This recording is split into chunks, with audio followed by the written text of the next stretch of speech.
Okay, now the gap on the second ring is a little bit larger than the top ring, and the idea there is so that gases don't get trapped between the two rings and of course make them lose control. If you get too much gas pressure between your rings, of course they can flutter and not seal as well. So if any gases do get by the top ring, we want them to get by the second ring even easier, so that we don't have pressure building up between the rings. So we always shoot for a few thousandths wider gap on the second ring than we do the top ring. So I'm going to check this ring here to see where I'm at to start with.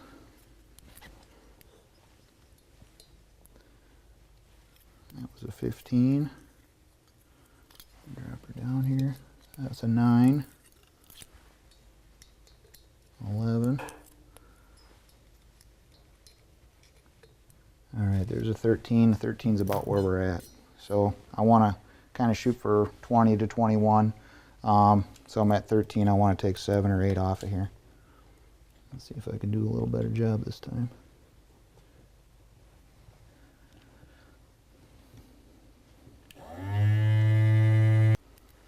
$21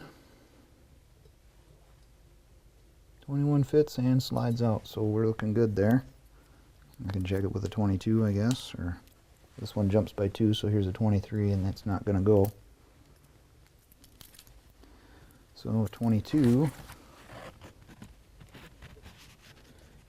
fits, but it doesn't drag out. So basically this is a 21, and that's pretty much what I was shooting for. So that's the second ring, and the next step I'm going to do is just check my rails to see what kind of gap I got there. And sometimes a rail will fall right through, so you may not be able to use the, you might have to kind of support it and look at it. This one here is going to sit still for me, so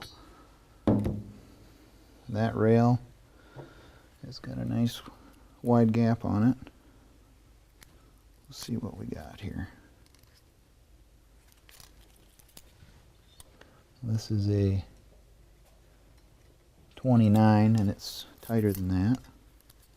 Jump down to a 25 here. So it's between 29 and 25.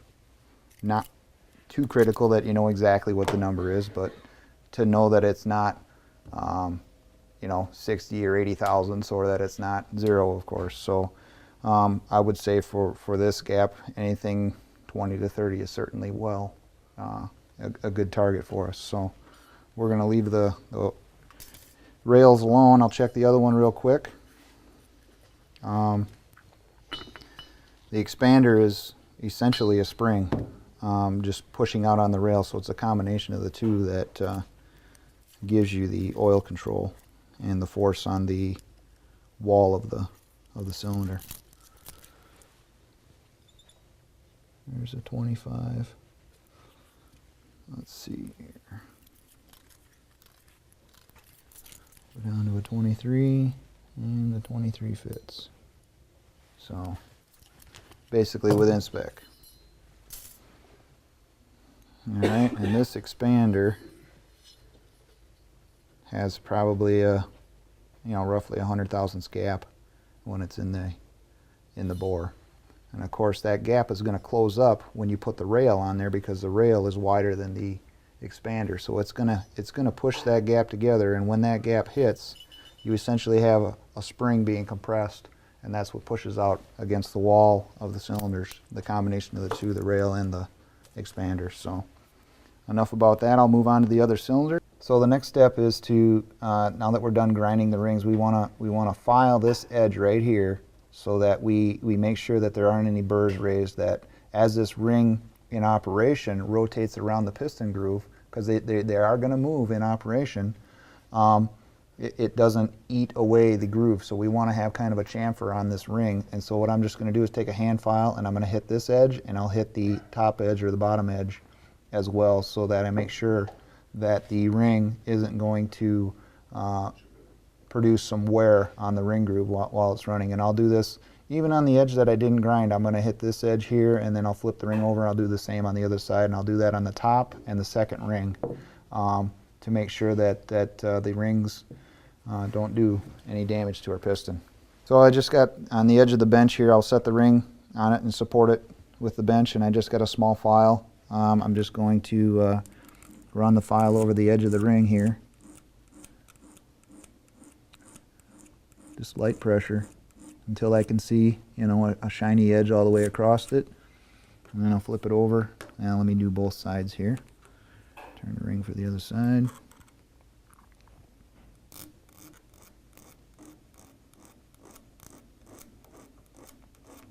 Just put an edge on there. I can see it shiny all the way across. Flip it over and do the other side.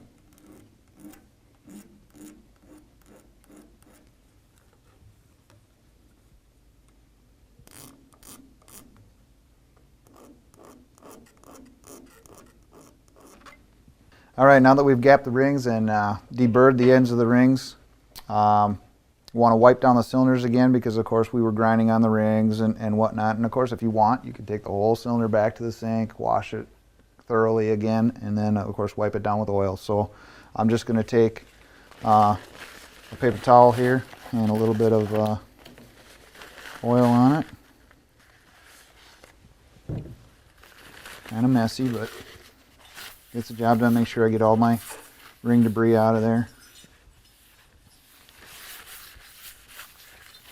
And you can see, you know, there's some brown on there as well. So this stuff does want to surface rust on you because it is such a fine and smooth surface. So I'll do that. One's done. Just clean. This time it's coming out basically red. You know, there's still a little bit of brown on there, but it isn't nothing like the first rag. So it's always good to wipe them down right before you're going to go and install. Go ahead and do that on the other cylinder. Also what I'm going to do is I'm going to wash the piston. Of course it looks pretty clean, but I'm just going to hit it with some brake clean and blow it off here.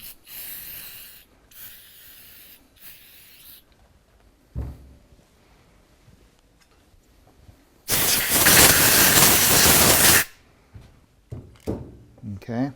Another thing that people often forget and don't think about is the bore on that wrist pin.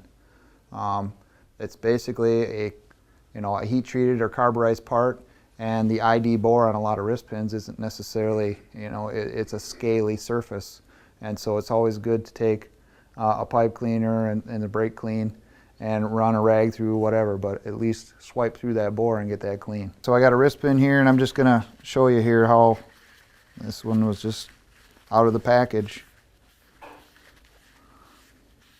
Why it's important to do this, because there's definitely scale in there and film.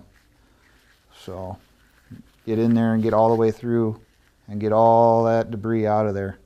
I like the white rags with the ATF on our ATF's got a, it's like a detergent type of an oil. It has its own cleaning characteristics, so it's good to put that through there. And I can see as I look through that bore the difference between what I wiped and what I didn't. So always take the time to clean the bore on the wrist pin.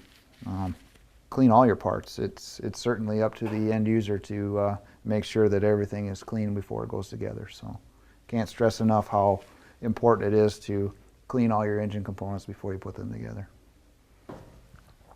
Okay, we're ready to install the pistons and rings on the rods. This engine here particularly, I guess, only has 1,800 miles, so the wrist pin bushings are good. If you got a bike that has many more miles on it, you may very well want to confirm and replace or correct the issue if there is too much wear on the wrist pin bushing. But for our purposes here, we're going to proceed with installing the piston. Before we do that, we're going to put the O-ring on the oil return side of the dowel pins, and so there's just a little O-ring groove there, and of course we wipe this down with a rag to make sure we don't have any debris. So I'm going to put those O-rings on there so that when the cylinder goes on, they're already in place. On the 106 kit that we're installing, the base is sealed with an O-ring just like the factory cylinder was, and what I'll do with this big O-ring is I'll put it on the cylinder before I install it. before I put the piston on, you know, wrist pin goes right through the piston. I need to have one of the clips installed, and so we have a special tool that we use, wrist pin installer. I use the wrist pin as a guide because the end of the tool pilots inside the wrist pin, and so I put the wrist pin in the bore loosely. Pistons are directional in our kit, so there's an arrow on here that shows forward, and I of course want to assemble it from this side of the bike, so I'm going to put the wrist pin in on the opposite side. Okay, so I'm going to flip the piston over, put the wrist pin clip in my tool, make sure I got the right side, and I am going to insert the clip. There it goes. Obviously you want to visually you know, confirm that it's seated in the groove, and that one's good to go. So now